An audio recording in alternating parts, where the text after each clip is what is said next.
Baik, selamat siang bagi kita semua. Kita bersyukur kepada Tuhan.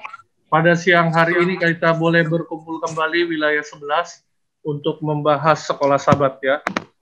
Jam siang ini kita boleh memakan makanan rohani yang seharusnya kita makan makanan jasmani. Mungkin nanti juga bisa kita makan makanan jasmani, tetapi pada saat ini kita boleh menyisihkan waktu kita untuk mendengarkan firman Tuhan. Sebelum kita mulai, saya undang kita untuk berdoa dalam hati masing-masing. Kita akan mendengarkan lagu spesial yang dibawakan oleh PA Depok Timur, Pemuda Advent Depok Timur.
Oke, puji nama Tuhan ya, dari PA Depok Timur yang membawakan lagu spesial.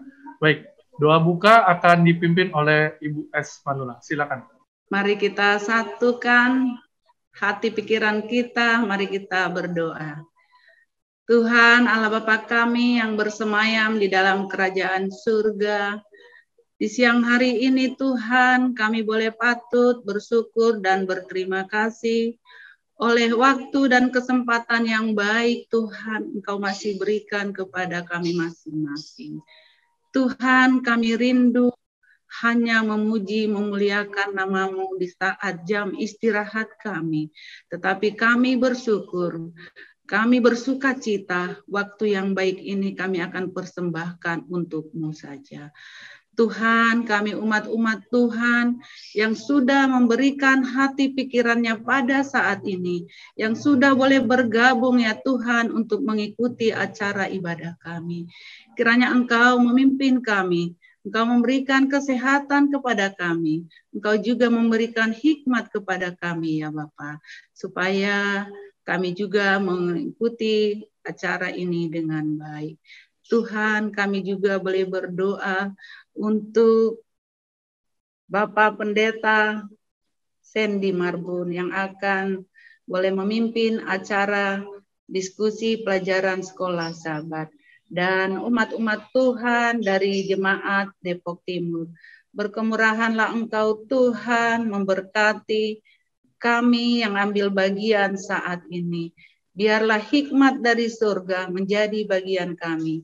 Bila mana kami akan menyampaikan pekerjaan-Mu ini Tuhan, kami hanya ingin menjadi sukacita kepujian nama Tuhan saja. Tuhan, umat-umat Tuhan yang sudah bergabung di wilayah 11, kiranya Engkau juga berkemurahan kepada kami semua. Berkat sukacita menjadi bagian kami. Tuhan, Engkau juga yang memberkati seluruh perangkat elektronik yang akan kami pergunakan. Begitu juga signal ya Tuhan, fungsikanlah dengan baik. Sehingga kami tidak ada gangguan apapun di dalam mengikuti ibadah kami ini. Pimpinlah Tuhan acara ibadah kami ini dari awal sampai dengan selesai. Tuhan, kami mengundang Roh Kudus-Mu menguasai hati pikiran kami saat yang indah ini. Inilah doa permohonan kami sampaikan untuk-Mu. Di dalam nama Tuhan Yesus kami berdoa. Amin. Baik, terima kasih Kak Ibu Esmanulang yang telah membawakan doa buka. Sekarang kita akan berdiskusi sekolah Sabat ya. Yang akan menjadi moderator adalah Bapak Ferdinand Manulang ya, dan juga narasumber kita Pak Pendeta dan juga Pak. Dipersilakan. Baik, selamat siang bagi kita kepada semua pelajar Alkitab yang budiman. Kita akan kembali melanjutkan pelajaran sekolah Sabat kita di minggu ini. Jadi pada minggu ini kita sudah melalui hari Senin, hari Minggu, hari Senin, Selasa, hari Rabu, dan kini kita tiba pada hari Kamis. Dan pada hari Kamis ini kita berkesempatan ditemani oleh narasumber Bapak Pendeta S. Marbun, dan juga nanti ada Bapak Pendeta Dr. Simorangkir juga bisa nanti akan memberikan masukan-masukan juga bagi kita. Dan judul pelajaran kita untuk hari ini yaitu hanya Nuh yang tinggal. Nah, kita akan melihat, kita akan mendengar seperti apa pelajaran kita pada hari ini. Kami minta kesediaan Bapak Pendeta S. Marbun untuk memaparkan bagi kita mengenai pelajaran kita di siang hari ini. Kami persilakan Bapak Pendeta. Shalom, salam sejahtera dari Tuhan Yesus Kristus menyertai kita pada siang hari yang berbahagia ini. Dan terima kasih kepada Bapak Ferdinand Manulang yang sudah menjadi moderator pada siang hari ini, agar terlaksananya diskusi kita pada hari Kamis ini. Sebagaimana judul yang sudah disampaikan tadi, hanya Nuh yang tertinggal. Hanya Nuh yang tinggal. Hal ini menyampaikan kepada kita, para pembaca Alkitab, bahwa telah terjadi satu keputusan yang besar dari pihak Allah terhadap bumi kita pada waktu yang lalu.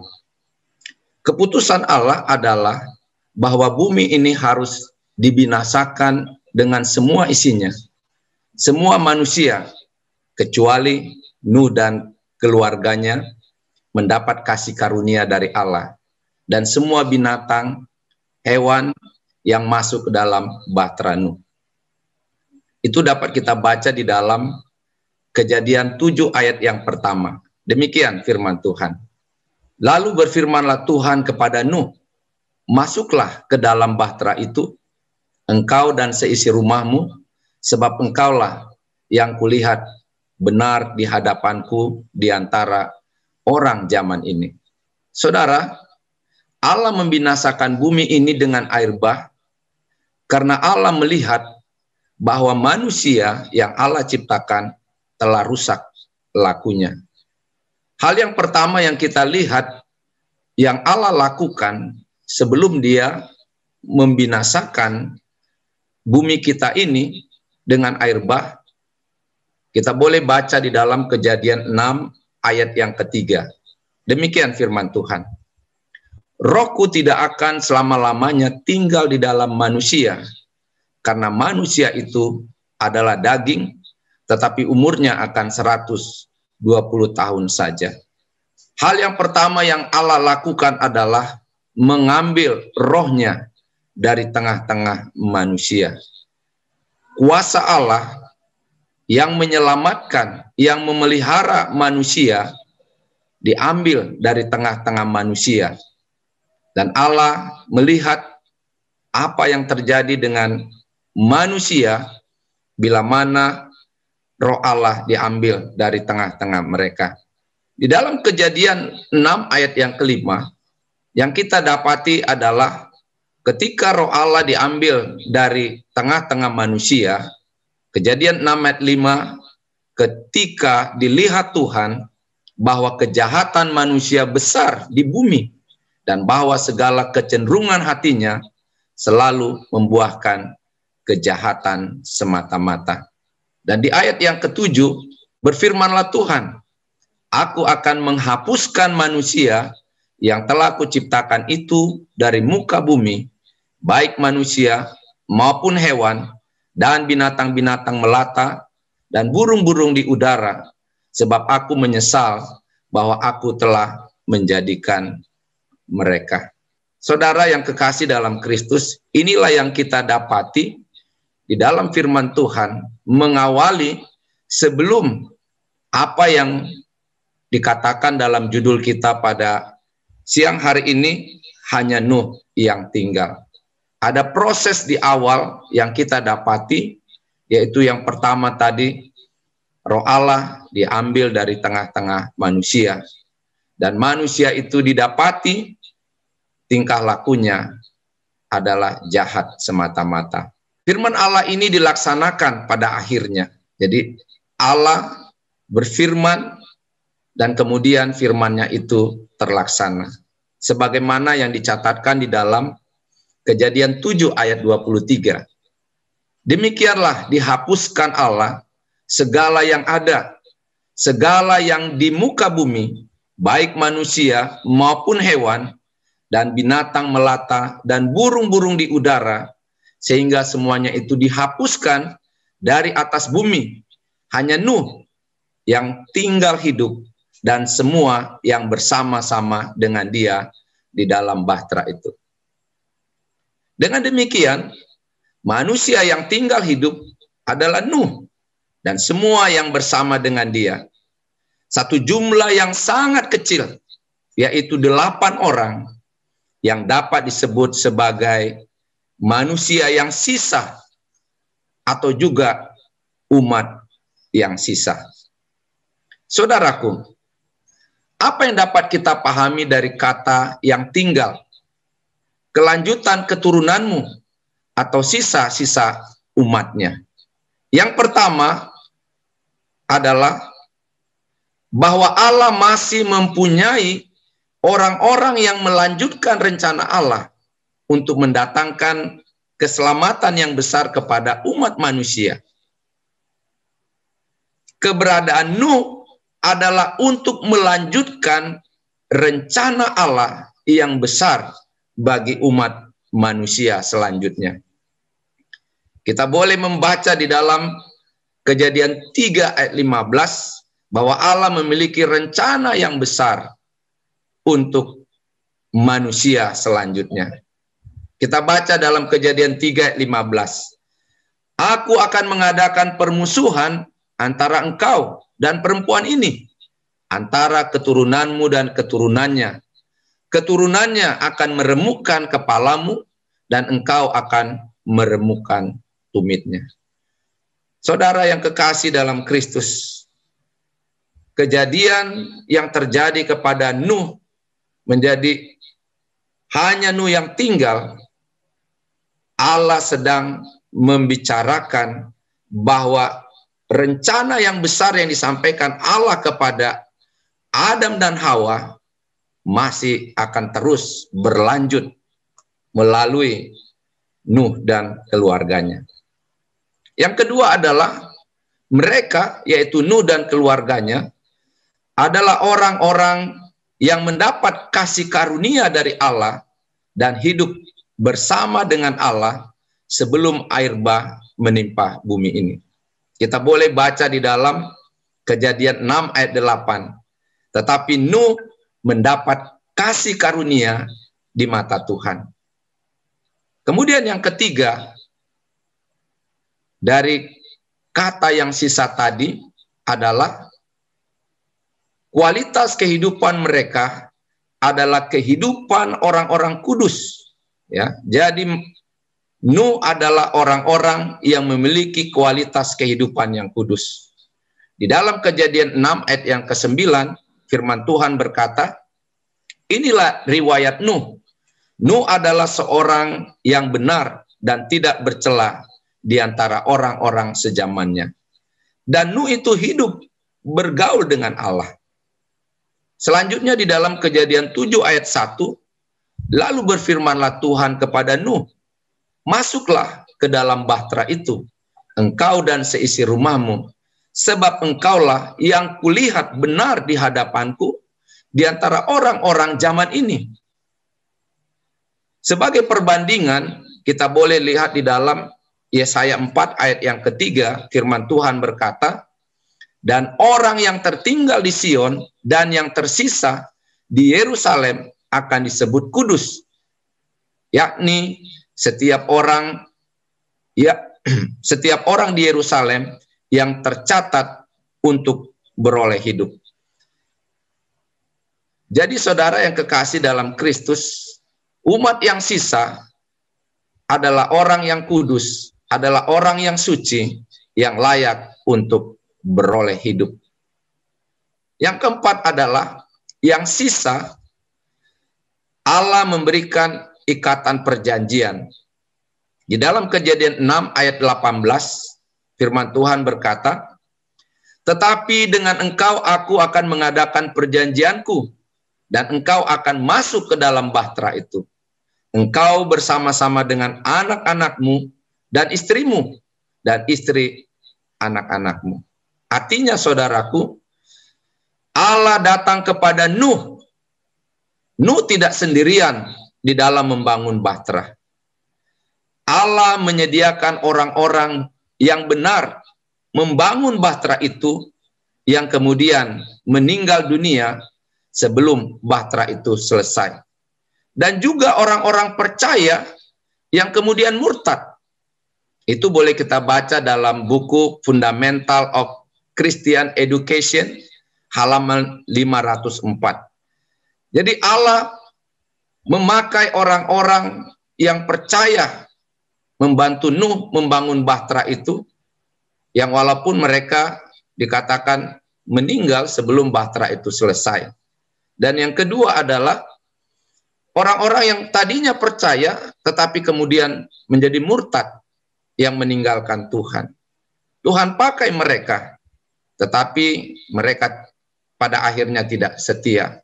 Dan yang setia hanyalah Nuh bersama seisi keluarganya.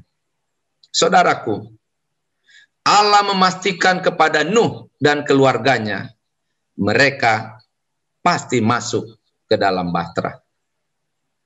Nuh dan keluarganya pasti selamat dari air bah yang membinasakan bumi, selama mereka menuruti perjanjian Allah dan beriman kepadanya. Hanya Nuh yang tertinggal adalah karena kasih karunia Allah yang lebih besar daripada pilihan Nuh untuk diselamatkan. Bukan karena upaya Nuh yang lebih besar untuk mendapat selamat. Nah, jadi saudara yang kekasih dalam Kristus, Nuh membuat juga upaya bagaimana dia untuk diselamatkan. Tetapi bukan itu saudaraku. Melainkan adalah kasih karunia Allah lebih besar daripada daya dan upaya Nuh untuk diselamatkan. Aplikasi untuk kehidupan umat yang sisa pada akhir zaman ini, sebagaimana di dalam Wahyu 12 ayat 17, firman Tuhan berkata, maka marahlah naga itu kepada perempuan itu, lalu pergi memerangi keturunannya yang lain, yang menuruti hukum-hukum Allah dan memiliki kesaksian Yesus. Kesalehan Nuh dituntut juga kepada kita dalam menuruti hukum Allah dan beriman, memiliki kesaksian Yesus dalam menutup sejarah dunia ini. Berjalan bersama Tuhan Yesus setiap hari sampai kita serupa dengan tabiat Yesus. Firman Tuhan katakan di dalam Pengkhotbah, yaitu Pengkhotbah 12 ayat yang ke-13. Akhir kata dari segala yang didengar ialah, takutlah akan Allah dan berpeganglah pada perintah-perintahnya, karena ini adalah kewajiban setiap orang. Ayat yang ke-14 di dalam Pengkhotbah 12 ayat 14. Karena Allah akan membawa setiap perbuatan ke pengadilan yang berlaku atas segala sesuatu yang tersembunyi, entah itu baik, entah itu jahat. Saudara yang kekasih dalam Kristus, Allah mendapati Nuh adalah orang yang setia.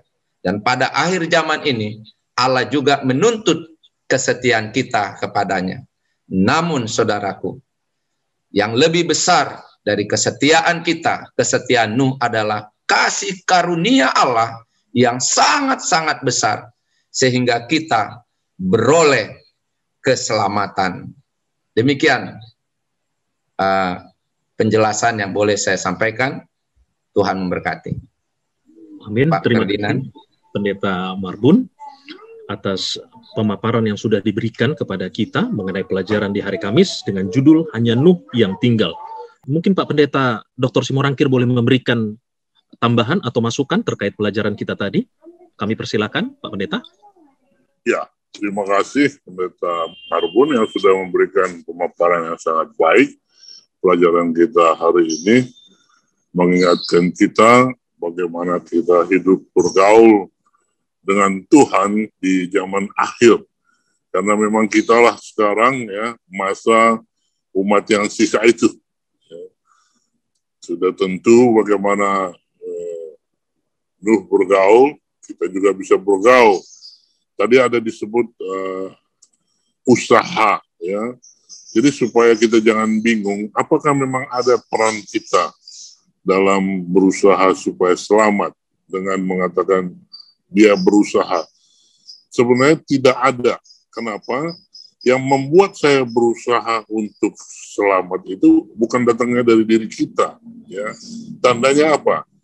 Tandanya saya dimotivasi, ya, saya diinspirasi oleh kasih Yesus lah yang mendorong saya untuk apa?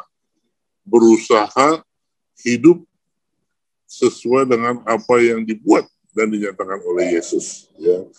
Jadi kalau kita selalu berpikir ada usaha kita, peran kita, pasti gagal. Tapi kalau kita percaya bahwasanya usaha keselamatan itu datangnya 100% dari Tuhan, itu berhasil. Caranya bagaimana? Hidup bergaul dengan Tuhan itu maksudnya selalu adakan waktu seperti Henok, ya, adakan waktu bersekutu dengan Tuhan, menyerahkan hati, pikiran dengan Tuhan. Apakah itu berdoa, belajar firman, ya. Jadi yang kita lihat sebenarnya jangan diri kita. Yang kita lihat adalah Tuhannya, Yesusnya. Apa yang dia buat, apa yang dia janjikan, apa yang dia lakukan. Jadi begitu banyaknya waktu kita habiskan untuk melihat Yesus, melihat keajaiban Tuhan, maka pengetahuan akan kebaikan Tuhan itulah yang mengubah hidup saya untuk menjadikan saya takut akan Tuhan, yang membuat saya ikut apa yang dia katakan. Jadi dianya, tenaganya, inspirasinya datang dari Tuhan, bukan dari saya. Ya. Jadi apa yang membedakan orang baik, ya, yang dibuat bukan karena Tuhan dengan yang karena Tuhan. Yaitu inspirasinya itu datangnya dari siapa? Dari Tuhan. Jadi kenapa si Nuh terpilih? Ya, oleh karena memang dia selalu menghabiskan waktunya melihat Tuhan, waktunya doa. Jadi keajaiban Tuhan itulah yang membuat dia berubah. Jadi rajin dan berusaha untuk hidup kudus. Tapi usahanya bukan dari dia, dari cerita cinta dan kuasa Tuhan. Semoga bisa dimengerti. Amin. Amin. Terima kasih, Pak Pendeta.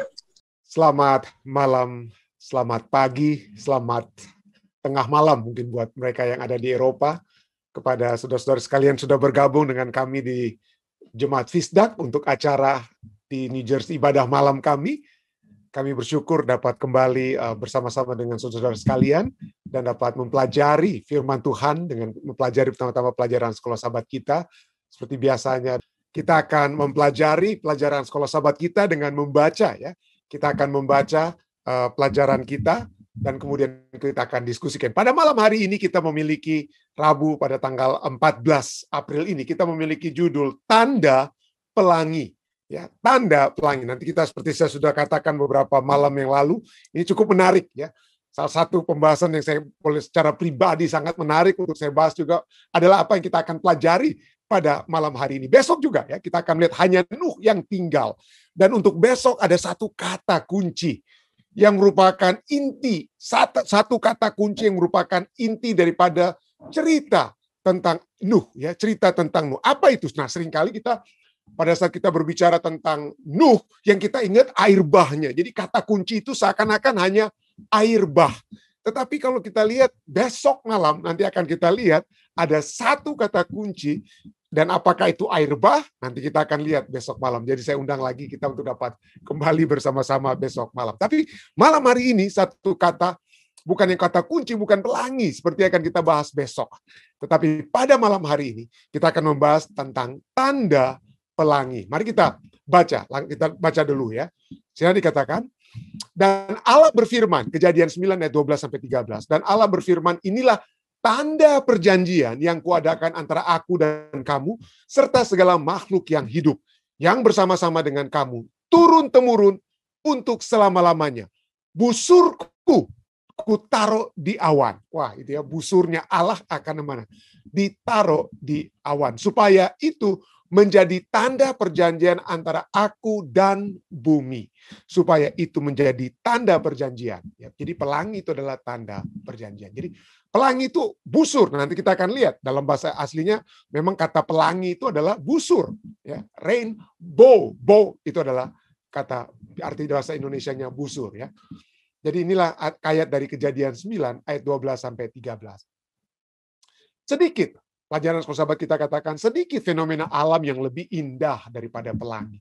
Siapakah yang tidak ingat ketika kita masih seorang anak kecil, yang pertama kali kita terpesona dan heran melihat garis-garis cahaya melengkung di awan, sama seperti sedang memberikan syarat, bagaikan sebuah pintu gerbang ajaib untuk masuk ke awan-awan. Atau mungkin itu bagaikan hanyalah seperti ikat pinggang seorang pelawak mungkin bagi banyak orang. Tapi bagi kita mungkin itu adalah seperti pintu gerbang ajaib masuk ke awan-awan.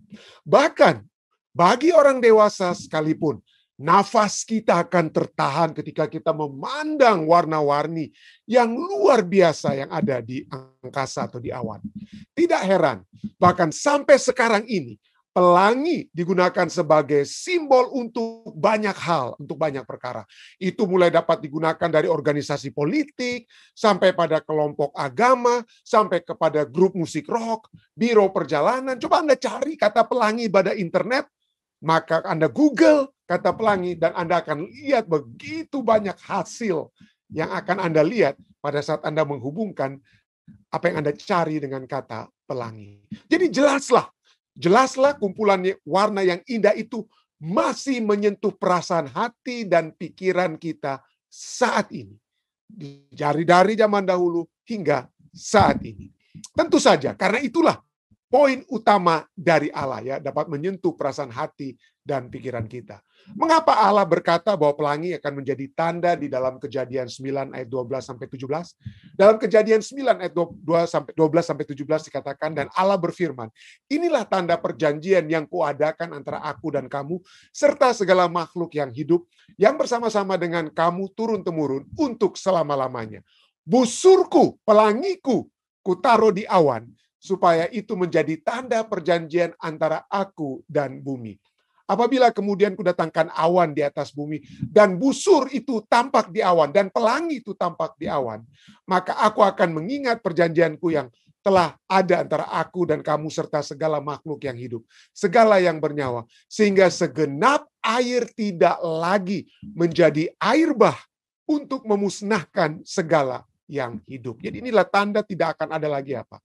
Tidak akan ada lagi air bah untuk memusnahkan segala yang hidup. Lalu ayat 16 katakan, jika busur itu ada di awan, maka aku akan melihatnya sehingga aku mengingat perjanjianku yang kekal antara Allah dan segala makhluk yang hidup, segala makhluk yang ada di bumi. Berfirmanlah Allah kepada Nuh, inilah tanda perjanjian yang kuadakan antara aku dan segala makhluk yang ada di bumi.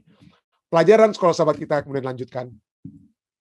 Tuhan berkata dia akan menggunakan pelangi sebagai tanda perjanjianku. Kejadian 9 ayat 15. Sungguh menarik karena Allah menggunakan kata perjanjian di sini karena dalam kasus ini perjanjian itu berbeda penggunaannya dengan penggunaan di tempat yang lain. Kata perjanjian tempat yang lain ya. Berbeda dengan perjanjian dengan Abraham atau perjanjian Sinai. Tidak ada tuntutan khusus dari pihak mereka yang akan diuntungkan dari perjanjian itu dinyatakan. Bahkan Nuh, dengan kata lain, itu tidak ada apa ya? Tidak ada dikatakan apa? Tuntutan khusus. Kalau kepada Abraham atau kepada orang Israel melalui Musa, harus ada yang dituntut dari mereka. Tetapi dari perjanjian dengan Nuh ini seakan-akan tidak ada apa? Hal yang dituntut ya. Perkataan Allah di sini adalah untuk semua orang kepada segala makhluk yang hidup turun-temurun untuk selama-lamanya. Jadi bukan kepada Nuh ya, bukan kepada bangsa Israel, ya, bukan kepada Abraham atau seperti kepada Abraham dan bangsa Israel ada tuntutan khusus pada mereka, tetapi perjanjian ini bukan hanya kepada Nuh tapi untuk apa? Segala makhluk yang hidup turun-temurun untuk selama-lamanya. Dengan kata lain, firman Allah itu bersifat universal, meliputi seluruh, tidak peduli seorang memilih untuk menurut Tuhan atau tidak. Dalam pengertian inilah perjanjian tidak digunakan sebagaimana itu digunakan dalam bagian kitab suci yang lain manakala berbicara mengenai hubungan antara Allah dan manusia. Jadi pada saat perjanjian setelah air bah itu ya, dengan adanya pelangi, tidak ada apa? Tidak ada perkataan seperti kalau mereka menurut atau tidak menurut, apa yang akan terjadi? Tidak ada seperti itu ya. Nah, kalau kita sudah lihat bagaimana Tuhan meminta Nuh untuk masuk, dan kalau dia tidak masuk tentunya penurutan tersebut, maka Nuh tidak akan selamat. Tapi itu tidak berbicara dalam arti khusus perjanjian seperti yang ditandai dengan pelangi sesudah air bah ini. Jadi dengan kata lain ada perbedaan antara perjanjian dengan pelangi itu, dengan tanda pelangi itu kepada Nuh, dengan kepada Abraham dan kepada Musa di Sinai. Dengan ya itulah yang dapat kita lihat sejauh ini ya. Dalam pengertian apa perjanjian itu juga menyatakan kasih karunia Allah. Ya. Siapakah yang memulai perjanjian ini? Siapakah yang paling bermurah hati? Ya. Jadi pelajaran sahabat kita katakan, meskipun perjanjian itu sebagaimana yang digambarkan di sini tidak datang dengan kewajiban-kewajiban di pihak kita. Bagian Allah tentu saja ya, tidak pernah menghancurkan dunia dengan sebuah air bah. Itu tuntutan yang diaplikasikan kepada Allah. Tapi tidak ada tuntutan bagi kita apa yang harus kita lakukan. Ya. Jadi tidak ada tuntutan. Jadi itulah sebabnya dikatakan apa? Tidak datang dengan kewajiban-kewajiban di pihak kita. Bagaimana bisa pengetahuan kita akan pelangi menandakan pengaruhnya atas kita untuk hidup dalam penurutan kepada Allah. Jadi walaupun itu tidak ada tuntutan, tapi pada saat kita melihat pelangi, maka dikatakan sini apa ya? Menandakan pengaruhnya, ada pengaruhnya. Kita akan ingat juga akan apa ya? Penurutan bagaimana supaya kita tetap menurut kepada Allah. Ringkasnya. Apakah ada tersirat kewajiban-kewajiban di pihak kita manakala kita memandang ke langit dan melihat pelangi? pikirkan konteks keseluruhan waktu pelangi ada dan pelajaran-pelajaran yang kita dapat pelajari dari peristiwa tersebut. Jadi walaupun tidak secara spesifik tertulis apa kewajiban kita sebagai manusia, tapi pada saat kita melihat pelangi, maka ada hal-hal yang harus kita tetap ingat. Harus ada hal-hal yang harus kita ingat. Nah, seperti saya sudah katakan, ada yang sangat menarik. Ada beberapa poin menarik yang dapat kita pelajari pada malam hari ini. Poin pertama adalah tentang pelangi. Pelangi dan kasih karunia Allah. Ya. Nah, kalau saya ingin bertanya pada saat ini, apa kira-kira tujuan diberikan pelangi? Kalau boleh ada yang misalnya, jika ada ya, jika ada di antara saudara-saudari sekalian, pada saat itu diberikan pelangi, kira-kira apa tujuannya? Ya. Supaya apa kira-kira? Mungkin ada yang dari Zoom yang dapat saya lihat, yang dapat memberikan jawaban, silakan. Mungkin Dede akan unmute ya, jika ada. Untuk apa pelangi itu diberikan? Tujuannya itu untuk apa kira-kira? Ada yang bisa memberikan pandangan saat ini? Kalau ada, jika ada. Saya belum lihat ada tangan-tangan yang diangkat. Atau mungkin pertanyaan berikutnya, ya kalau mungkin kita tanda untuk siapa pelangi tersebut diberikan? Ya. Tujuannya apa? Kepada siapa pelangi itu akan bermanfaat? Atau pada mulanya, pada saat itu diberikan, itu siapa yang diharapkan tidak akan lupa dengan pelangi tersebut? Manusia kah? Siapa yang setuju kalau itu manusia? Saya ingin lihat kalau ada tanda-tanda. Jadi pada saat kita melihat pelangi, maka kita akan melihat bagaimana Allah sudah berjanji tidak akan ada lagi air bah. Ya. Jadi bagi kita, bagi saya sebagai manusia, itulah tanda bahwa saya akan mengingat Allah tidak akan menghapuskan dunia lagi, menghakimi dunia dengan air bah. Jika Anda setuju itu adalah untuk manusia, tolong angkat tangan. Oh, ada yang angkat tangan, ya, ada yang geleng-gelengkan kepala, ada yang rupanya tidak setuju. Ya. Jadi pertanyaan kedua ini, tanda untuk siapa? Siapakah yang diharapkan tidak lupa dengan diberikannya atau adanya pelangi pada saat ini? Maka jawabannya menurut Alkitab itu siapa? Nah, mari kita lihat Kejadian 9 ayat 15-16. Maka aku akan mengingat perjanjianku yang telah ada antara aku dan kamu. Ayat 16. Jika busur itu ada di awan, jika pelangi itu ada di awan, ya dikatakan apa? Maka aku, Tuhan akan melihatnya sehingga aku Allah mengingat perjanjianku yang kekal antara Allah dan segala makhluk yang hidup, segala makhluk yang ada di bumi. Saudara-saudara, pada saat pelangi itu diberikan, itu tujuan pertama dan utama itu bukan untuk manusia. Menurut ayat ini, Allah yang membuat komitmen. Itu adalah respon. Allah sedang mengingatkan dirinya sendiri tentang tanggung jawabnya sendiri. Yang mana apa? Pada saat dia berikan, ya, pada saat dia berikan pelangi tersebut, pelangi itu tujuannya itu untuk Allah. Jadi, mungkin Anda pikir, wah ini bukankah Allah tidak akan pernah lupa akan janjinya? Oke lah kalau manusia melupakan perjanjian manusia dengan manusia, apalagi manusia melupakan perjanjian manusia dengan Allah. Ya, tetapi di sini coba kita lihat poinnya adalah Allah tahu manusia akan lupa. Allah tahu itu dia. Semua perjanjiannya, makanya dia harus ulang-ulangi perjanjian tersebut. Tetapi di sini Allah ingin memberikan satu komitmen kepada Nuh dan kepada seluruh umat manusia bahwa Allah kita itu adalah Allah yang penuh rahmat. Kasih karunia-Nya itu begitu besar. Kasih-Nya itu begitu besar sehingga dia memberikan pelangi bukan untuk mengingatkan manusia, tetapi untuk mengingatkan dia. He write himself a memo. He write himself a memo. Dan inilah kita lihat ya. Pada saat kita tahu Allah itu adalah Allah yang agung. Almighty God, Allah yang maha kuasa, maha segala sesuatunya. Tetapi dia tetap membuat sesuatu seakan-akan orang Manado bilang dia itu panglupa. Seakan-akan dia panglupa. Tetapi sesungguhnya Allah bukan tukang lupa. Tetapi dia berikan itu untuk memberikan satu jaminan bahwa kasihnya kepada manusia itu pasti terjadi.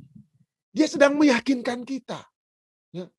Dia sedang meyakinkan kita. Jadi setiap kali kita melihat pelangi, kita diingatkan kembali Allah yang sedang berkata kepada kita, I love you.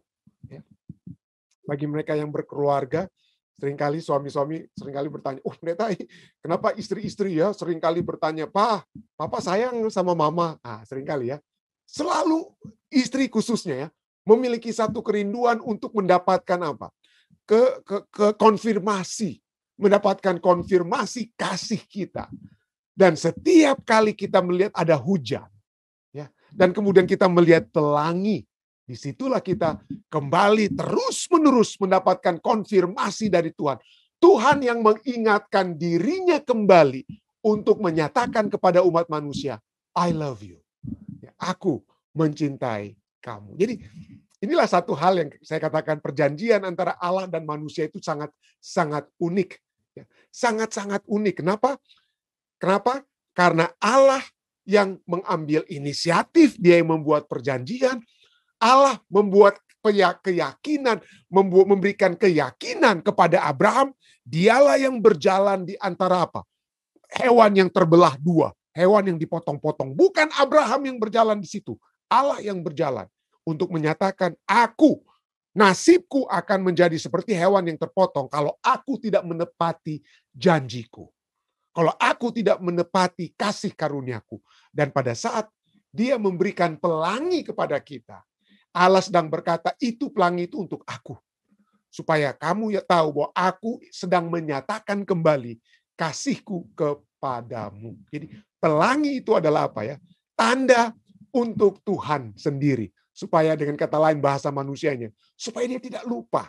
Supaya dia tidak lupa pada saat dia melihatnya. Jadi seperti saya katakan tadi, pelangi itu adalah bahasa Ibraninya adalah apa ya? Keset, ya. Keset artinya busur, a bow, ya. Rainbow, bow itu apa? Dari kata busur ya. Busurnya hujan itulah rainbow. Jadi itu dari kata apa? Keset ini tidak heran Yeskiel 1:28 katakan apa? Seperti busur pelangi yang terlihat pada musim hujan di awan-awan. Demikianlah kelihatan sinar yang mengelilinginya. Begitulah kelihatan gambar kemuliaan Tuhan. Kemuliaan Tuhan dalam hal apa? Nah, seringkali kita belum melihat pelangi, kita kemuliaan Tuhan dalam menciptakan langit dan bumi. Tidak. Ini kemuliaan Tuhan dalam menepati janjinya dengan kita umat manusianya. Umat manusia. Tak kala aku melihatnya, Yeskiel berkata, aku sembah sujud, lalu kudengar suara dia yang berfirman. Tidak heran seperti saya katakan tadi, pelangi itu adalah suara Tuhan yang boleh dikatakan sedang berkata kepada kita, I love you. Ya. I love you. Tuhan mengasihi kita. Nah, kita sudah ketahui bahwa firman Tuhan menyatakan bahwa tidak akan ada lagi air bah, ya. Tidak akan ada lagi air bah. Sana dikatakan ya. Baik. Nah, mari kita lihat. Pada saat Tuhan berfirman dalam Kejadian 9:15, aku akan mengingat perjanjianku yang telah ada di antara aku dan kamu serta makhluk hidup serta segala makhluk yang hidup, segala yang bernyawa, sehingga segenap air tidak lagi menjadi air bah untuk memusnahkan segala yang hidup. Ini apa yang dia katakan kepada Nuh ini, pertama kali dia sudah katakan kepada dirinya sendiri.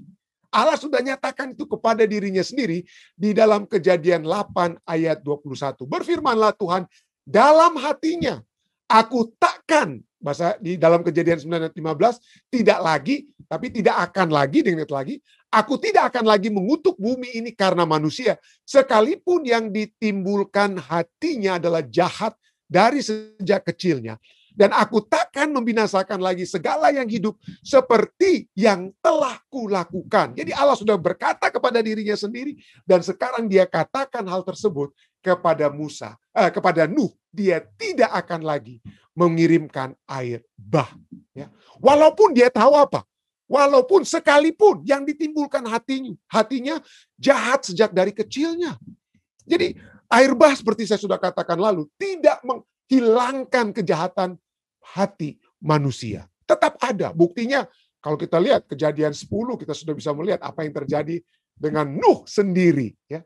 Orang yang benar di hadapan Tuhan, kita lihat apa yang terjadi, kemudian Anda bisa baca sendiri di Kejadian pasalnya yang ke-10. Tetapi walaupun demikian, dikatakan, aku tidak akan lagi.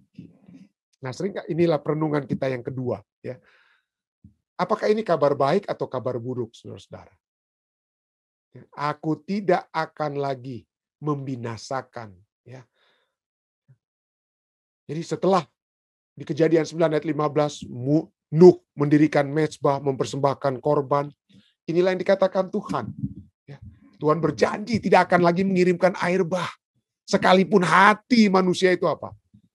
Hati manusia itu tetap akan jahat. Ya. Aku apa? Aku tidak akan lagi. Apakah ini kabar baik atau kabar buruk, saudara? Ya. Kabar baikkah ini? Atau kabar burukkah ini? Kejadian 9 dan 15 dikatakan, aku tidak, air tidak lagi akan menjadi apa? Menjadi air bah untuk memusnahkan mereka. Ya. Aku tak akan mengutuk lagi. Aku takkan mengutuk lagi. Nah, saya kata kita bisa melihat ini bagaikan ini satu kabar baik ya. Tetapi kita juga dapat melihat ini dapat menjadi satu apa ya? Kabar buruk. Kenapa? Karena kalau kita lihat ada penghakiman Allah pada saat itu. Ada 120 tahun yang harus dikabarkan dan masih apa? Jelas-jelas kita kalau itu diulangi kembali kepada kita, maka kita yang sudah belajar dari sejarah, kalau ada diberikan lagi 120 tahun misalnya, ada nubuatan yang sama, tapi tidak ada dalam Alkitab. Kita tidak tahu kapan Yesus datang. Kita tidak tahu kapan Yesus datang di kali kedua.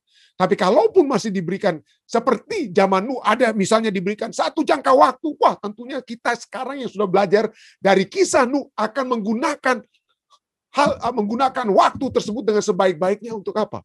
Bertobat dengan kata lain. Tetapi pada saat ini, kita tidak lagi melihat ada apa yang Allah akan lakukan dengan apa? Kejahatan kita.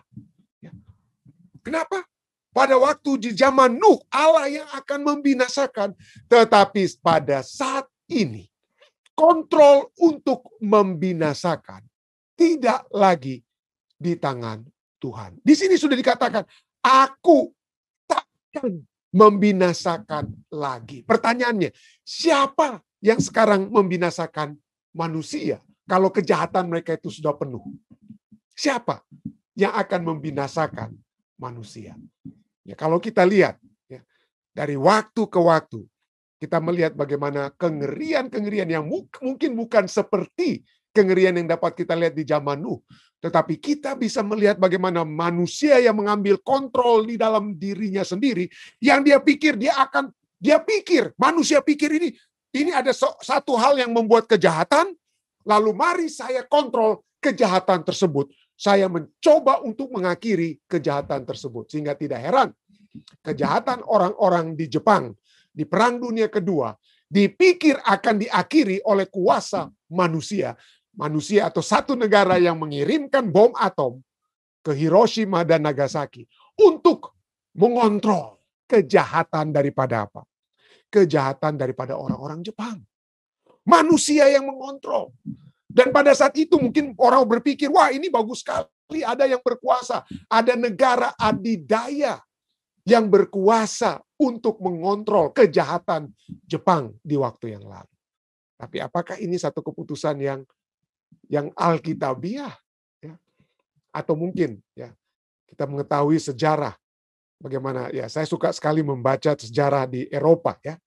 Tapi mungkin Tante Jamie, Om Sinukaban mungkin lebih mengerti apa yang terjadi di Jerman setelah Perang Dunia Kedua. Oleh sebab adanya pihak-pihak yang berpikir, wah ini harus kita lakukan untuk mengontrol kejahatan dari pihak-pihak tertentu. Atau bagaimana dengan manusia yang berpikir bahwa mereka saat ini, mungkin sudahlah itu kita tinggalkan Perang Dunia Kedua. Tapi sekarang kita melihat bagaimana manusia yang berpikir, mari kita memiliki kuasa untuk mengontrol alam saat ini. Ya. Kita memiliki kuasa untuk mengontrol. Saya memiliki surat izin untuk mengolah Amazon, ya, mengolah tanah di Amazon atau tanah-tanah di Borneo, dan kita gunakan itu untuk apa? Untuk keuntungan bagi manusia. Kita yang mengontrol alam semesta ini sendiri, alam atau bumi kita. Dan apa akibatnya? Ya, pada saat rainforest, ya, hutan-hutan rimba yang ada di Amazon dipotong dengan semena-mena. Hutan-hutan rimba yang ada di Borneo dipotong oleh manusia dengan semena-mena. Maka terjadilah global warming. Ya. Dan apa yang dikatakan oleh para saintis, dan kita juga sudah rasakan, kita yang di dunia barat, ya, yang di Amerika. Kita sudah merasakan bagaimana tahun demi tahun 2015, kepanasan di musim panas tahun 2015 dikalahkan dengan kepanasan di tahun 2016. Tahun 2016 kepanasannya dikalahkan oleh tahun 2017 dan seterusnya. Setiap tahun rekor kepanasan di musim panas itu dipecahkan oleh tahun-tahun selanjutnya. Dan di tahun 2100 dikatakan oleh para saintis. Tadinya, kalau Anda baca artikel ini, saintis katakan itu bukan di tahun 2100. Pada mulanya mereka menargetkan 2050. Tapi mereka bilang, oke, mudah-mudahan manusia sadar sedikit sehingga bisa tertunda kepanasan bumi tersebut. Tapi di sini dikatakan apa? Kalau sampai kepanasan bumi ini dicapai di tahun 2100, maka summer atau musim panas di dunia barat itu bukan lagi hanya summer itu biasanya cuma 3 bulan. Itu bukan lagi 3 bulan, tetapi menjadi 6 bulan. Dan kalau ini terjadi, saudara, waduh, apa saja akan terjadi. Banyak hal yang akan terjadi, ya. Bukan hanya saya tidak sedang memprediksikan lebih banyak kebakaran di California yang apa yang terjadi, ya, di California, tapi kalau itu sampai terjadi, bukan hanya kebakaran di California dan lain sebagainya, the raising of sea water, air laut yang semakin naik oleh sebab apa? Sebab es di kutub yang meleleh dan lain sebagainya. Tetapi begitu banyak tanaman-tanaman yang oleh sebab apa, ya? Panas dan lain sebagainya, ekosistem itu menjadi apa? Ekosistem itu menjadi rusak, ya. Ekosistem menjadi rusak. Dan apa lagi? Oh, banyak sekali, ya. A warmer world dikatakan. Dunia yang semakin panas menyebabkan tadinya mungkin dengue fever, nyamuk malaria yang tadinya mungkin hanya di dunia di Indonesia dan lain sebagainya, tapi mungkin suatu waktu sudah bisa muncul di mana? Di dunia barat dan lain sebagainya. Dan itu akan berakibat bukan hanya kepada anak-anak kita, tetapi kepada banyak hal-hal lainnya yang akan terjadi. Dan disinilah kita dapat pelajari apa yang dikatakan dari Nuh, ya, bahwa ini disebabkan oleh hati manusia yang jahat, ya, hati manusia yang jahat. Dan pelajaran dari sejarah, dari kitab Nuh, dari kisah Nuh menyatakan bahwa kesabaran Allah itu akan apa? Akan berakhir. Nah, pada saat yang akan datang, mungkin bukan oleh air bah, tetapi kedatangan Yesus yang kedua kali akan mengakhiri hal-hal yang buruk yang kita alami di dalam diri. Tetapi sementara kita menunggu kedatangan tersebut, poin ketiga yang akan kita lihat adalah bahwa Tuhan tidak pernah menyerah dalam menjalankan rencananya bagi manusia. Dan oleh sebab itulah Dia telah mengadakan satu perjanjian dengan Nuh. Dan besok kita akan mempelajari tentang satu kata kunci. Satu kata kunci yang akan menjadi satu kekuatan bagi kita semua. Tentang walaupun kita, ya, secara alkitabiah, secara ilmiah, kita lihat dunia kita tidak semakin baik, tetapi kita tidak perlu khawatir. Ya. Kita tidak perlu khawatir, kita tidak perlu cemas. Kita tetap memiliki apa? Satu keyakinan. Oleh sebab ada satu kata kunci. Satu kata kunci yang akan kita pelajari besok malam. Yang mengajak kita semua, walaupun secara alkitabiah, secara ilmiah, dunia kita ini bukan menjadi semakin baik, tapi menuju semakin kehancuran. Pandemik saat ini itu bukan pandemik yang akan berakhir, yang akan terakhir atau berakhir. Tidak.